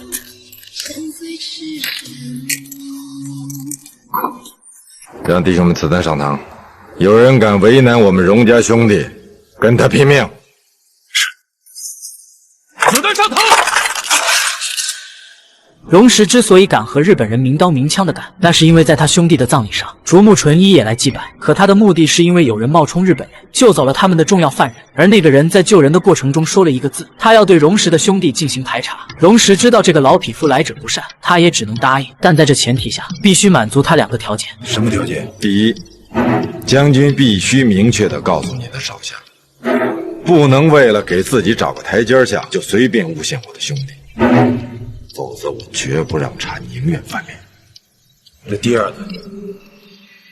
第二，我要亲自和将军一起盯着，以防有人作弊。荣石的这2个提议，竹木轻松答应了下来。看到竹木的态度，荣石这才点头答应他的排查。可到了关键时刻，这个武大却耍起了心眼。他告诉自己的兵，如果没有那个声音，就随便指认一个，防止自己的老大下不来台。小兵慌了，表示他们不会听到吧。可他哪里知道，荣石的身边有的是人才。武大本以为自己做的事天衣无缝，可荣石很快让他打脸。耿宇，他们说什么？井口中佐对这位大冢次郎说，按照事先计划，如果辨认不出来，随便指认一个，以免将军下不来台。大冢次郎问，他们会不会听到？井口中佐说，放心，他们听不懂日语。这样的话让荣石有了本钱，他命令手下子弹上膛。如果有人敢为难我们荣家的兄弟，你就给我往死里打。子弹上膛！兄弟们的阵势已摆好，荣石也不想再待下去，但却被竹木纯一给叫住。请留步！为了能够继续排查荣石的兄弟，他怒斥了身旁的武大。经过中佐，难道你听不懂汉语吗？为什么对大冢次郎下达这样的命令？他刚才发布命令的时候，你又不是没听见，装什么孙子？这话一出，武大有点不愿意。要知道现在的承德是小鬼子说的算，但竹木并没有生气，而且还将这个武大赶出现场。看到竹木的态度，荣石知道这个老匹夫不查一下是不会罢休的，便默认竹木的排查。紧接着，荣石的兄弟站成排，接受这个小鬼子的确认。很快，荣石的兄弟都被确认了一遍。荣石知道该插手了。多谢你帮我过滤了一下我手下的兄弟，放在以前我还真找不出什么借口来审查一下他们。这话无疑是告诉竹木，我的人都是大大的良民。就在荣石提议要离开时，竹木示意一下前方，因为还有2个人没有确认。耿宇，嗨！听到声音的小鬼子摇了摇头，很显然他也不是。就在索杰发出声音的时候，他惊了一下，这个声音在脑海中瞬间闪过。但索杰那可是个老江湖，他又压着嗓子重新喊了一声。所有人把目光都放在了小鬼子身上，可能是听的声音有点过，他摇头否定了索杰的声音。荣石终于松了口气，可竹木为了挽回面子，提议要和荣石单聊。荣石示意弟弟离开。二少爷的反日情绪一直很强烈，如果不严加管教的话，恐怕会给荣会长带来麻烦。荣石很明白竹木的用意，就是想给自己找个台阶，证明他们可以随时对荣家下手。可荣石怎能给他这样的机会？他表示，我弟弟之所以这样对你们，那是你们欺人太甚，但有些时候我还会支持他。为什么？因为榕树在为老百姓做事，这样徐家姐妹想要我的命，也会看在榕树的面子上放我一马。这样的回答让竹木无言以对，跟榕石斗竹木还嫩了点。所以说，他对你们越过分，我就越安全。就这样，榕石又赢了一次，但接下来的对抗是他万万想不到的。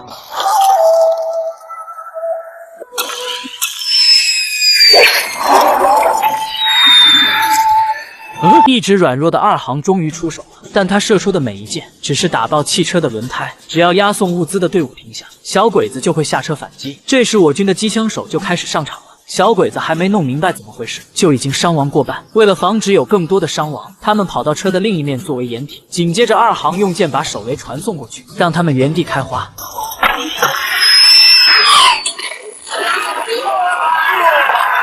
随着二行连续的输出，小鬼子的地盘瞬间火海一片，所有运兵的汽车都被二行毁掉，只留下运物资的车。而这帮小鬼子也将这些车作为掩体，向对面进行反击。但他们不知道身后早已埋伏好人马。二行放射进攻的信号，张贺等人开始对小鬼子进行单方面的碾压，每个人都有自己的目标，把这些小鬼子都给打懵批了，到处都是火花。这一遍下来，剩下的小鬼子又给逼回另一头。这时的张贺一伙也停止了射击，接下来就交给这面的人打。二行的叠舞剑一出，收到命令的机枪组开始强有力的进攻，打的那叫一个痛快。就这样，在我军两面夹击的状况下，下车的一批鬼子被全歼。但这还没完，还有一些人没有下车。现在要比耐心，谁先动谁就死。但为了我军不受外界影响，徐一航去阻击前来支援的鬼子。而这帮二狗子也不傻，领头的听到枪声一停，他知道鬼子被灭的可能性比较大，便让身边的人带领队伍顶上。这个二狗子以为立功的时候到了，弟兄们，快！我们露脸的时候到了！你是真傻还是假傻啊？这位可能是没念过书，他们早就被徐一航一伙人盯上了，但没想到还没等打他们，徐一航的鸣笛剑一出去，就吓得他们屁滚尿流。哎呀！徐跑，你给我回来！你不跑，你自己在这待着吧你！所有的人都不想做徐一航剑下的鬼，唯独这个没念过书的想挑战一下徐一航的威武，还鸣枪让兄弟们回来，这可给卫生员气着了，对着他就是几枪。由于他只会看病，枪法还得再练，但这个嚣张的二狗子他是没打算放过，直接下山要和他来个你死我活。下来的卫生员抬手就是一枪，二狗子也挺配合，当场领了盒饭，剩下的直接夹着尾巴跑路。就这样一把剑一杆枪，就阻止了他们的支援。而这边的小鬼子对我军展开封闭式的射击，张贺等人按照原计划发出被打的声音。该这事了！快惨叫惨叫！这样可以麻痹小鬼子。等到声音停止以后，小鬼子就会认为我军已被消灭，他们会大胆的下车，然后再给他们一锅端。最后这些鬼子在没有任何的防备下，被我军一锅毁。这次对小鬼子的埋伏，竟然没有一人受伤。可就在他们整理物质的同时，大汉奸吕良彪趁我军全部打鬼子的这个空档，竟然绑了看守的人。他要回承德，即便回去会被竹木误会，他也要不惜代价，因为救过他命的大哥还在鬼子那里当差，他不能背叛自己的大哥。可他这次回去要凶多吉少。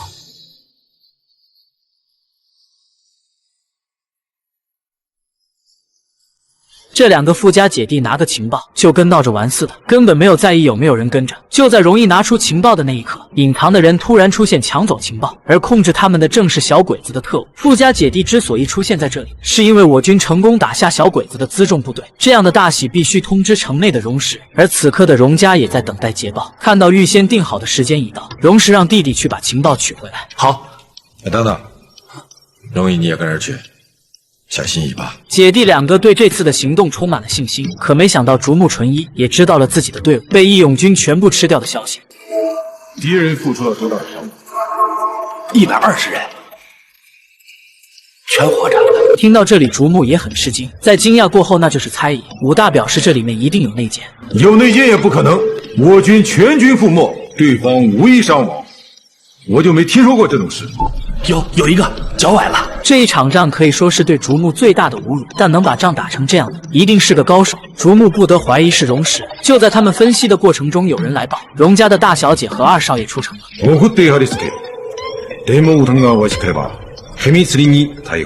哈！而这姐弟两个像没事人一样。虽然榕树怀疑过对面的黄包车，哎姐，那2个黄包车夫会不会是尾巴呀？可容易认为这有可能是送人来游玩的。就这样，姐弟两个大张旗鼓的开始拿情报，但没想到情报到手的同时，小鬼子的人也出现了，榕树也做出了反抗。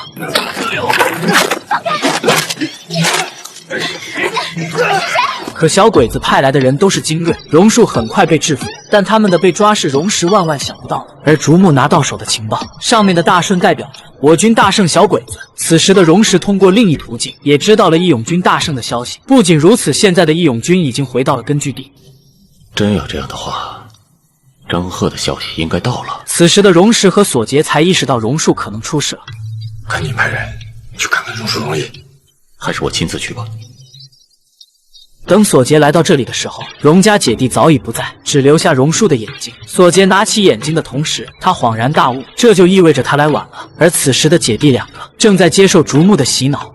只要你们说了，只要你们和你哥哥愿意为我继续做事，我可以把你们以前做的事情全部抹去。此时的荣义知道这是竹木在给他下套，即便要对他动用最残酷的刑罚，他也不能透露出一点关于哥哥的事。可小鬼子并没有怜香惜玉，放出军犬对荣义开始撕咬，军犬的每一口都刺痛弟弟的心。在这种惨无人道的酷刑下，榕树妥协了。我说，我就算会被他秒死，你也不能冤枉好人。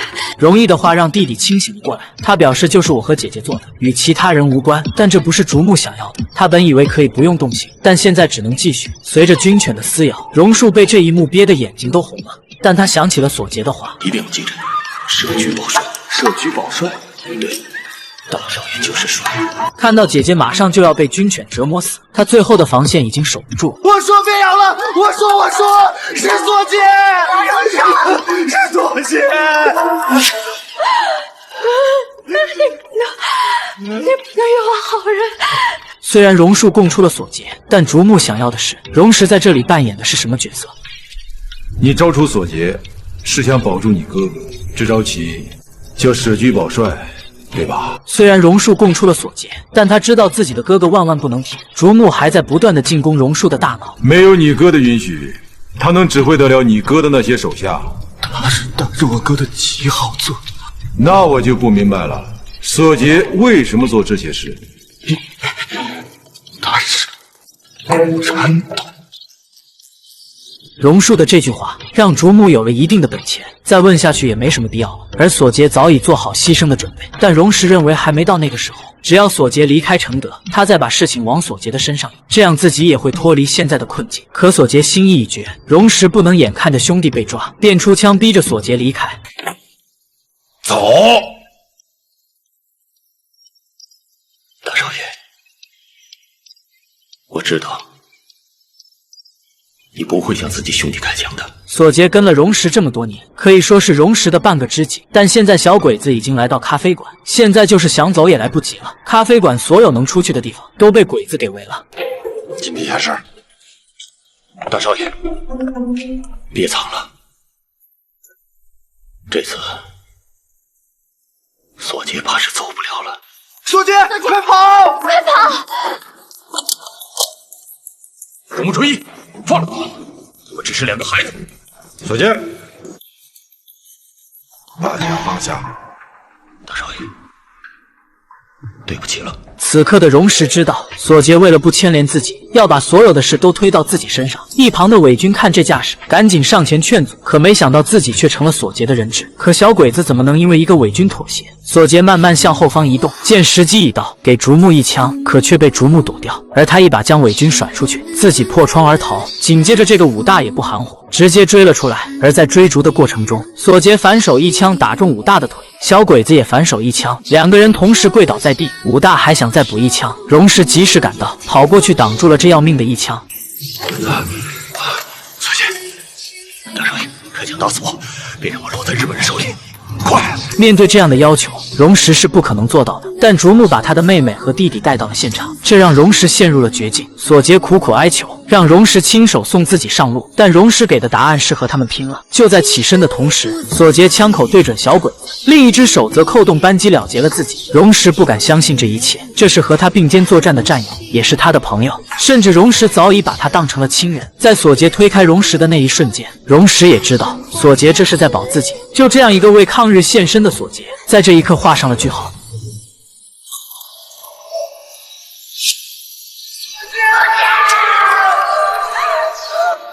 而这一刻，所有的悲伤和呐喊都显得苍白无力，因为这就是战争。但荣石面临的不止这些，他被强行拖走。索杰身为共党的身份，竹木要在荣石的身上挖出他想要的。一切结束后，小鬼子开始复盘。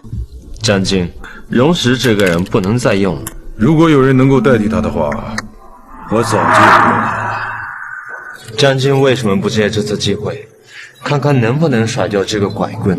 清水23的话点醒了竹木，紧接着这个一直和荣石作对的家伙就出现在竹木的面前。来人表示荣石能做的，他也能做到。为了能够甩掉荣石，竹木也没有别的选择，只能让他先试试。可上一秒刚和竹木谈完，下一秒就被我军潜伏在承德的战士给截杀。而竹木得到的消息则是，这个人受不了大众的舆论，上吊自杀了。这让竹木不得不再启用荣石。可此时的荣石还没有从悲伤中走出来。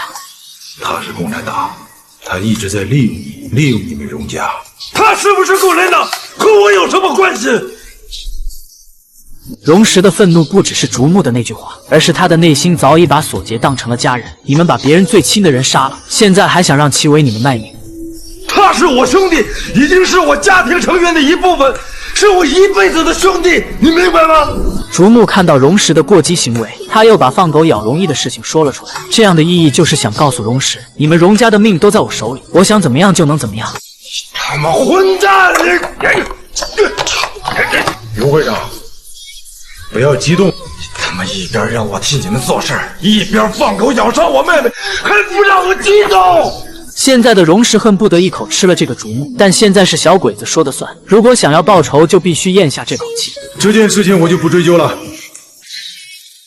如果你能保证平息他们的抗日情绪，我可以给他们一条改过自新的生路。你们不断煽动他们的抗日情绪，还让我来平息，让他妈我来平息！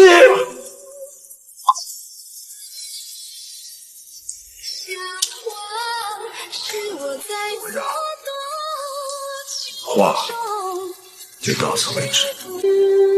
看，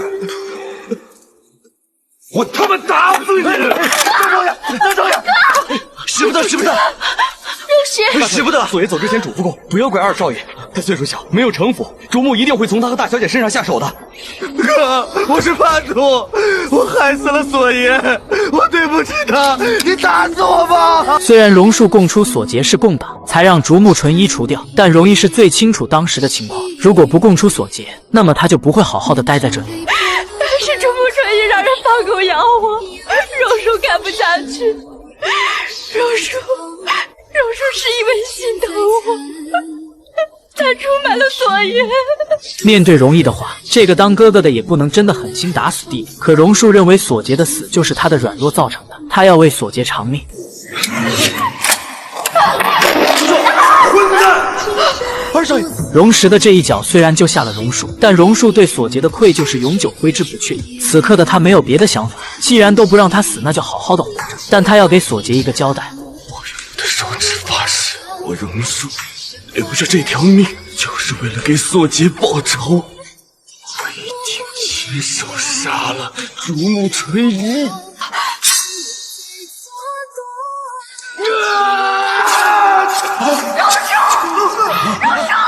弟弟断指发誓，深深触痛了荣石的心，而这些恨终究会找竹木纯一清算。经过这一次的教训，荣树也变得不再像个孩子。此刻的他满脑子都是为索杰报仇，而这个容易就不好过了。竹木纯一放狗咬他的场面，每时每刻都在脑子里徘徊。曾经那个活泼开朗的容易已不存在，他把自己封闭起来，只有自己的哥哥才能靠近他。看到妹妹现在的样子，荣石的心都碎了。但为了能够让妹妹尽快的好起来，荣石想把妹妹送到徐锦川的身边，这样面对自己喜欢的人，这些痛苦会很快消失不见。